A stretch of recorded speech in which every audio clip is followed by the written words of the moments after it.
अस्सलाम वालेकुम नाज़रीन किराम। इर्तुग़रुल गाज़ी ड्रामा तो वैसे भी पाकिस्तान और दुनिया भर में मशहूर है और हर कोई इस ड्रामे का शेदाई और आशिक़ है।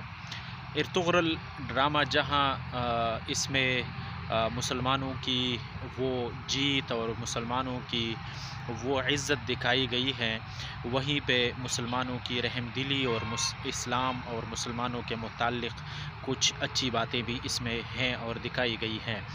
नई नई ख़बर ये है कि इर्तुग़रुल गाज़ी के ड्रामे में जो इब्न अरबी है उसके इस्लामी तालीमात से मुतासिर होकर एक अमेरिकन ख़ातून मुसलमान हो गई हैं और उसने अपना नाम खदीजा रख लिया है।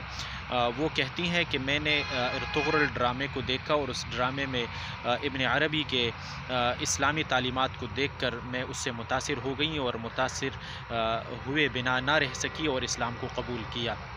इस्लाम कबूल करने के बाद वो कहती हैं कि मैंने अपना नाम खदीजा रख लिया और मैं पहली फ़ुर्सत में तुर्की जाना चाहूँगी और तुर्की के खाने भी मुझे पसंद हैं और मैं इर्तुग़रुल गाज़ी के ड्रामे के किरदार इब्न अरबी और उसके इर्तुग़रुल गाज़ी के साथ और बाकी जो किरदारें हैं उनके साथ भी मिलूँगी और मैं इस्लामी तालीमात से बहुत ज़्यादा मुतासिर हूँ इसके बाद और मैं अब इस्लाम ला चुकी हूँ और मैं मुसलमान हूँ। अल्हम्दुलिल्लाह इस्लाम में एक नए बहन का इज़ाफ़ा हुआ है, हम उसको वेलकम कहते हैं, उसको खुशामदीद कहते हैं। अल्लाह ताला आपको और हम सब को इस्तिक़ामत नसीब फ़रमाए। बहुत शुक्रिया। अस्सलामु अलैकुम व रहमतुल्लाहि व बरकातहू।